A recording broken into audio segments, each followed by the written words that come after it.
Afirmar que la verdad está en nosotros es muy exacto y no cuesta nada decirlo, pero es una tarea larga y difícil comprender la realidad de esta verdad en nosotros mismos, porque estamos llenos de pseudo verdades y gastamos continuamente todo nuestro dinero, toda nuestra fuerza para conservar esa pseudo verdad acerca de nosotros mismos que tanto nos inquieta. Permítanme recordarles lo que se dijo en una reciente disertación, que la verdad nos aquieta y nos otorga la paz, mientras que la pseudo verdad nos hace vacilantes, preocupados y tensos. La conciencia adquirida es ruidosa, mientras que es preciso prestar atención para oír la conciencia real. Resolvemos multitud de problemas. Suponemos que, guiándonos por la conciencia adquirida, quedamos satisfechos y en cierto modo nos justificamos. Al cabo de un tiempo, nos cansamos de actuar desde esa conciencia adquirida y deseamos escuchar algo más profundo. Es decir, no buscamos librarnos del dolor que sentimos por alguna manifestación de la conciencia adquirida. ¿Recuerdan lo que dice en Isaías, que Dios habita en la altura y la santidad y con el quebrantado y humilde de espíritu? Isaías 15. ¿Comprenden la significación de las frases yo no soy así o estoy en esta mentira o yo soy esa persona inventada que se ha hecho cargo de mi vida en todos estos años? Si entienden lo que esto significa, comprenderán de qué trata el trabajo. El objeto de este trabajo radica en despertar la conciencia real, que es la misma en todas las personas. Nunca se repetirá bastante. En la observación de sí, llegamos al punto de decir, yo no soy ese yo que está hablando, que se está comportando así.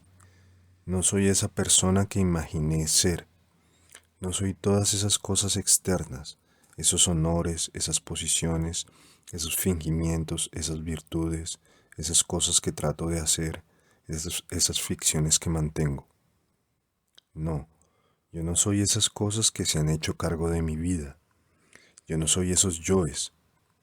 Pues bien, dirá, ¿quién soy yo?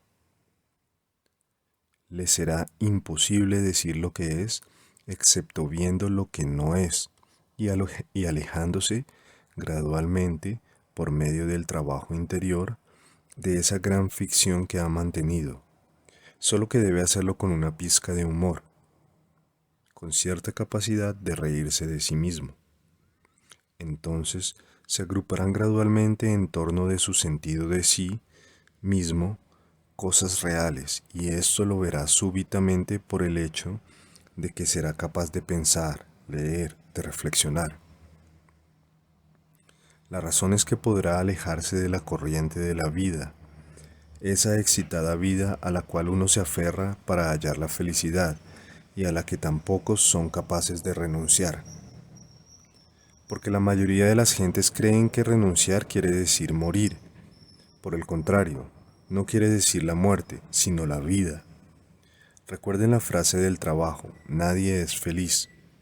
Pero ¿a qué extremos llegamos para inventar esa felicidad? ¿Cuántos somos los que seguimos a nuestra conciencia adquirida creyendo que nos dará la felicidad, mientras que es ella precisamente la que nos hace siempre desgraciados?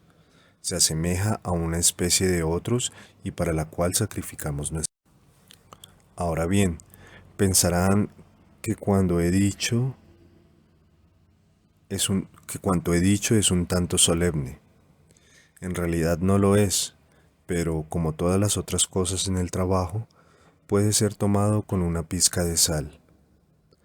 Dirá simplemente que nuestros yoes de vida ordinarios no son los yoes que nos darán la paz interior o la estabilidad, y que, como enseña el trabajo, es preciso separarse de esos yoes que pertenecen a la falsa personalidad, y a la falsa conciencia de sí y a la falsa conciencia, si queremos ponernos en contacto con algo más profundo y genuino.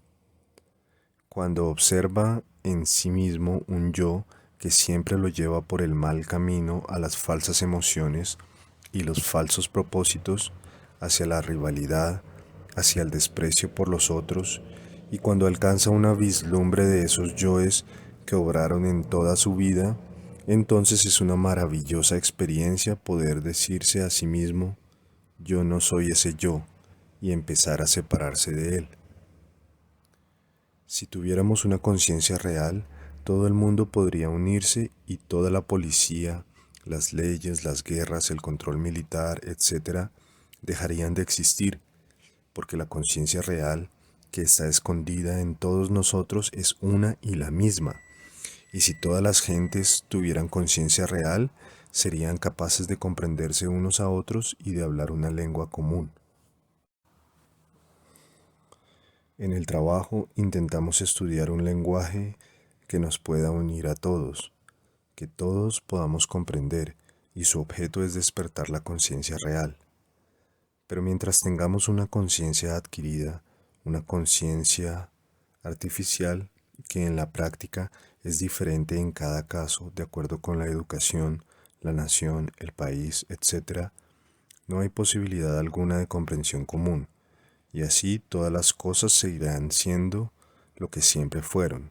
Y me imagino que todos ustedes verán que si siguen así, en el futuro serán aún peores.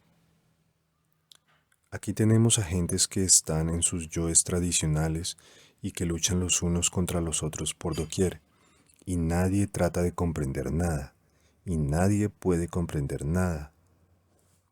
Y así, toda la caótica tramoya de la vida, que es debida a que el hombre está dormido, seguirá como antes y hasta peor que antes.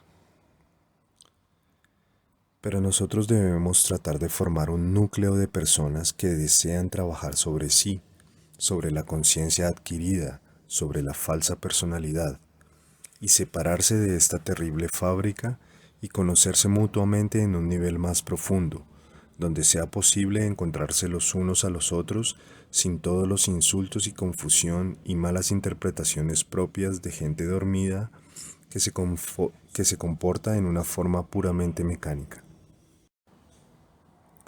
No es extraordinario sentir que cada persona tiene en sí, tal como lo enseña el trabajo, la base común de la comprensión mutua que fue cubierta capa tras capa por la conciencia adquirida y por la poderosa capa exterior de la falsa personalidad, que es la cosa con la cual la gente más se identifica? Recuerden que el objeto de este trabajo es atravesar esta falsa capa que causa tanto daño a uno mismo y a los demás. Sabemos que es difícil respetar a una persona que no piensa por sí misma y que está simplemente compuesta de opiniones adquiridas, topes, actitudes tradicionales y prejuicios. En esa persona no hay sino la conciencia adquirida que puede ser mejor o peor, útil para la vida o no, pero no hay nada realmente individual.